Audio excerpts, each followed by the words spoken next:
Inaugural address. Can it really happen in today's real world?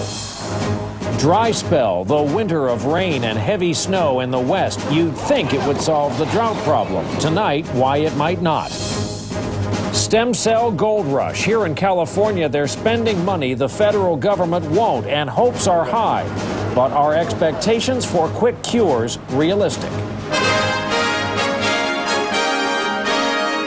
This is NBC Nightly News with Brian Williams, reporting tonight from Los Angeles. Good evening from Los Angeles. Two stories of note from here in just a moment. First, however, the real fear on the ground in Iraq tonight that the situation there could conceivably slide into a civil war. On this first working day of the president's second term, it is clear the situation in Iraq will continue to define the Bush administration by large measure. And today's news is of more violence and a rising death toll. We begin our reporting here tonight with NBC's Jim Maceda in Baghdad. Another deadly explosion. The president attended church services in Washington's National Cathedral. The National Prayer Service, a tradition set by the nation's first ever chief executive, George Washington, brought together more than 3,000 invited guests for the hour-long service. Meantime, the words in the president's inaugural address were still resonating today as officials put a finer point on the president's message of freedom and liberty for all. Here is NBC News Chief Foreign Affairs Correspondent Andrea Mitchell. And emerging threats. NBC News, Washington. And what about the president's domestic agenda? He became only the second president of the modern era, after all, to start off this second term with a party in command of both houses of Congress. But is that any guarantee the president will get what he wants? Some have other ideas. Here with that, NBC's Chip Reed. George Walker Bush. To call the president's second-term agenda ambitious would be an understatement, and the congressional leadership, dominated by loyal Republicans, has every intention of giving him what he wants. I see this as the best opportunity in the 8 years of the Bush presidency to really do domestic policy changes. But barely out of the starting blocks, Mr. Bush already faces significant resistance from both parties. The president wants to allow workers to invest some of their Social Security taxes in the stock market, but one key Republican recently described that plan as, quote, a dead horse, and Democratic leaders are already digging in their heels. It's not a crisis now, so why spend $2 trillion, cut benefits? We're throwing grandma out with the bathwater with this. Immigration reform threatens to split the Republican Party in two. The president wants a guest worker program, issuing temporary visas for millions of illegal immigrants. That's adamantly opposed by many conservative Republicans who say it would reward illegal behavior. I think it's imperative that we put our heads together and come up with a system that reinforces the importance of respect for the law. But the most explosive issue could be federal judges. Democrats have used Senate rules to tie up debate, blocking some Bush nominees they deem too conservative. Now Republicans are threatening to change the rules, a step the Democrats call the nuclear option. Why? They know if this happens, it will blow up the Senate.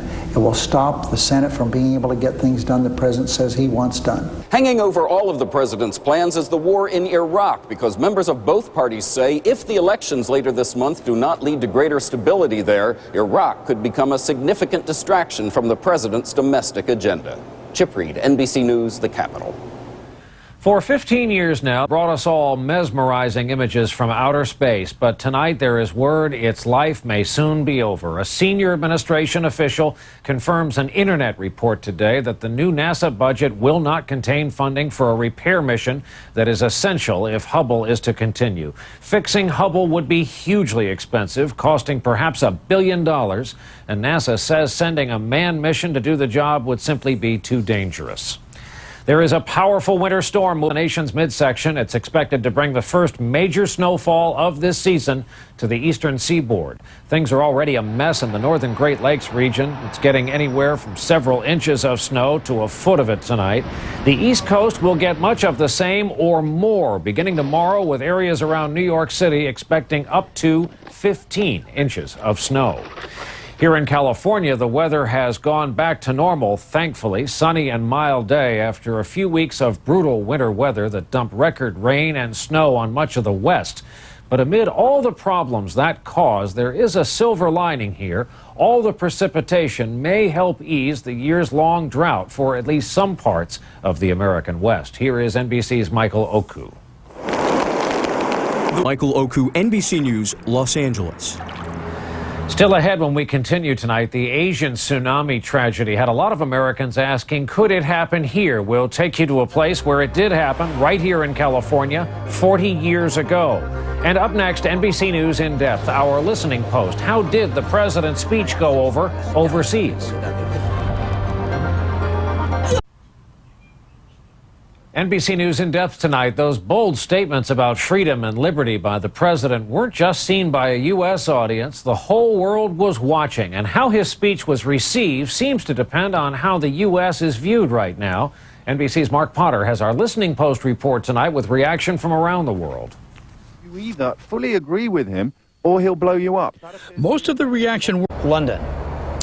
And up next, the battle to cure disease. If California spends billions for stem cell research, will that guarantee success?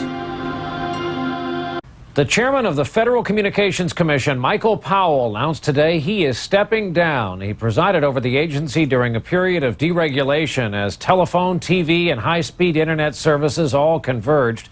He also became known in his 4 years on the job for backing huge fines against broadcast indecency. In an interview today on CNBC, he said he was just doing what the people wanted.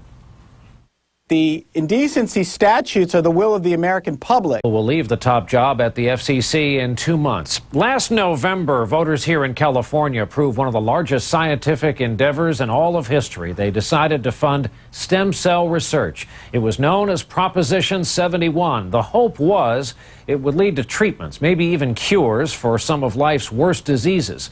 But is that hope for quick cures realistic? Here with the story, NBC News chief science correspondent Robert Bazell. Back east on Wall Street, strong earnings reports from our parent company General Electric and United Technologies weren't enough to lift the sagging Dow. Blue chip stocks fell more than 78 points today. NASDAQ was off more than 11. For the week, the Dow sank 165. NASDAQ down more than 53. And by the way, it's the first time since 1982 the Dow has finished the first 3 weeks of the new year lower. We're back with a tsunami story right after this.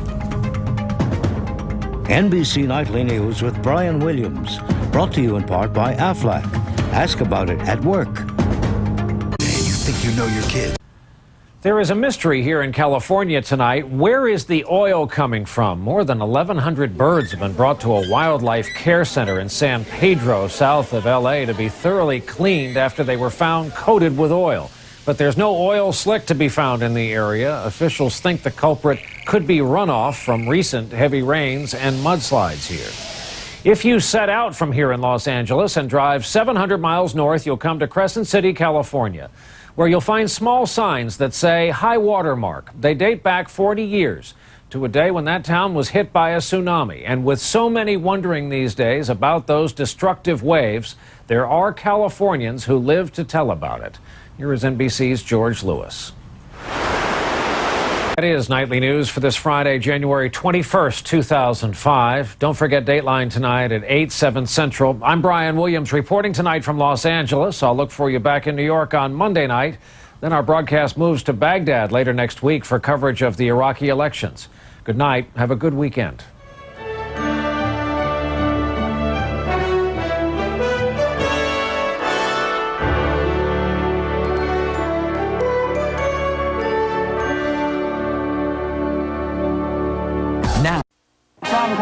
Chad Huntley, David Brinkley, John Chen, Tom Brokaw. Iraq votes just hours before the balloting begins. Preparations and violence. More bombings and a rocket attack hits the American embassy. Hearts and minds winning more than the war, the dirty and dangerous mission for American troops in Baghdad. We call it trust and confidence, and that's what we're trying to gain with the Iraqi people, trust and confidence. The ice storm sweeping the south, knocking out power and glazing over roads and runways. And Marine One, the debate over the plan to put European design right on the south lawn of the White House.